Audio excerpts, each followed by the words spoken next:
Folder. अब folder क्या चीज़ है? अगर हम फ़ोल्डर की बात करें तो हमारे पास फ़ोल्डर एक ऐसी चीज़ होती है जिसके अंदर डिफरेंट टाइप ऑफ डेटा मौजूद होता है। यानी कि अगर एक इमेज का फ़ोल्डर है तो उसके अंदर मुख्तलिफ इमेजेस की फ़ाइल होंगी। ऐसा ही है ना? ऐसा तो नहीं कि सिर्फ़ कैट की फ़ाइल ही रख रहे हैं आप, ऐसा नहीं है। एक सिंगल फ़ाइल तो नहीं होगी उसमें। ऑब्वियसली में अगर आप इमेज का एक फ़ोल्डर बना रहे हैं तो उसके अंदर मुख्तलिफ इमेजेस होंगी, मुख्तलिफ इमेजेस होंगी। हर किस्म की इमेजेस आपको मिल जाएँगी इसके अंदर, इमेजेस के फ़ोल्डर के अंदर, ठीक है? जो आप ऑर्गेनाइज़ करते हैं और फ़ोल्डर से हम अपने चीज़ों को ऑर्गेनाइज़ भी कर लेते हैं और फ़ोल्डर के अंदर हम मुख्तलिफ टाइप ऑफ डेटा का कलेक्शन स्टोर कर रहे होते हैं एक्चुअली। लाइक हमने वर्ड की फाइल भी उसके अंदर रख ली, लाइक हमने एक्सेल की फाइल भी उसके अंदर रख ली एंड फलाना-ढिमकाना जितनी भी फाइल्स हैं हमारे पास मुख्तलिफ वो सारी फाइल्स हमने एक फ़ोल्डर के अंदर रख ली। दैट्स मीन कि फ़ोल्डर एक कलेक्शन है जिसके अंदर मुख्तलिफ टाइप ऑफ डेटा स्टोर होता है। ठीक है? अब हम चलते हैं प्रैक्टिकल की तरफ और हम देखते हैं कि फाइल एंड फ़ोल्डर बनाते किस तरह हैं। ठीक है? Let's do it. अच्छा जी, सबसे पहले हम बात कर लेते हैं कि भई हम फ़ोल्डर किस तरह क्रिएट कर सकते हैं। फ़ोल्डर क्रिएट करने के लिए हम राइट क्लिक करेंगे। राइट क्लिक करने के बाद जो विंडो 10 वाले हैं और विंडो 11 वाले हैं, उन सब के पास न्यू आ रहा होगा, विंडो 7 वाले के पास भी। बिल्कुल मेरा स्ट्रक्चर थोड़ा डिफरेंट है। क्यों है? क्योंकि मेरे पास विंडो 11 है और बहुत सारे लोगों के पास विंडो 10 होगी।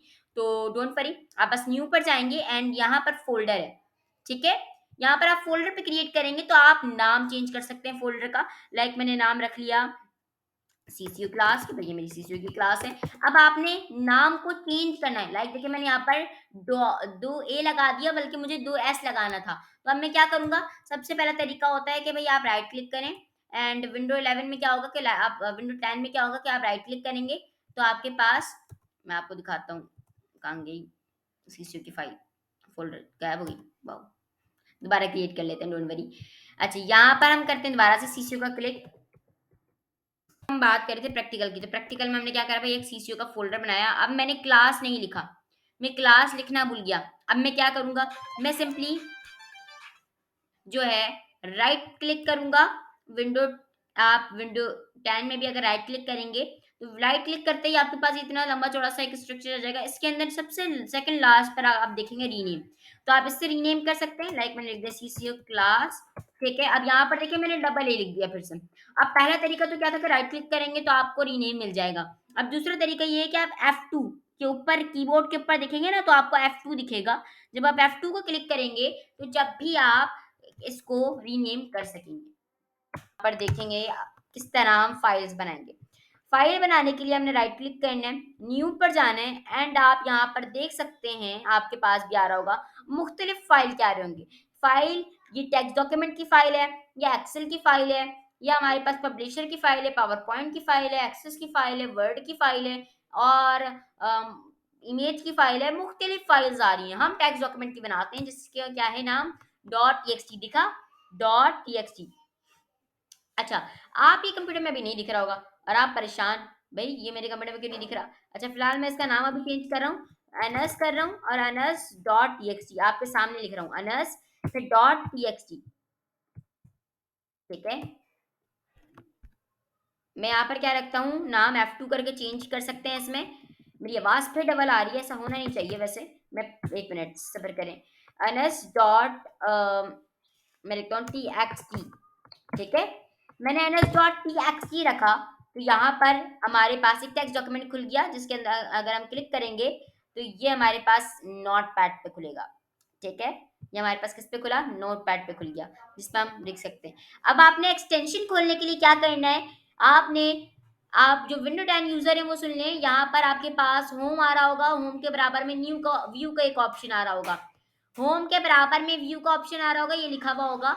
व्यू का ऑप्शन आ रहा होगा, उस पे आप क्लिक करेंगे, तो यहाँ पर इस साइड पर आप लोगों के पास कुछ चेक बॉक्स आ रहे होंगे, जिसपे फाइंड एक्सटेंशन लिखा हुआ होगा एंड हिडन आइटम्स लिखा हुआ होगा। उन दोनों को आपने चेक मार्क कर देना है, ठीक है? और अगर यहाँ पर कोई विंडो 11 वाला है, तो वो भी देख लें। यहाँ पर आपने क्या करना है, व्यू पर जाना है, शो पर जाना है एंड यहाँ पर सिंपली इन दोनों चीज़ों को आपने कर देना। मैं दिखा देता हूँ फिर से। शो पर जाना है एंड इन दोनों चीज़ों को आपने कर देना है। यही दोनों चीज़ें जो हैं आप लोगों के पास, जब आप ऊपर होम और व्यू के पास जाएँगे, व्यू पर जाएँगे, तो यहाँ पर वो दोनों चीज़ें आ रही होंगी, आपने उसको चेक बुक कर देना है, ठीक है? मेरी आवाज़ डबल ठीक है? तो आपको ये .txt दिखने लग जाएगा, सिर्फ़ ये दिखाने के लिए मैं करवा रहा हूँ, ठीक है?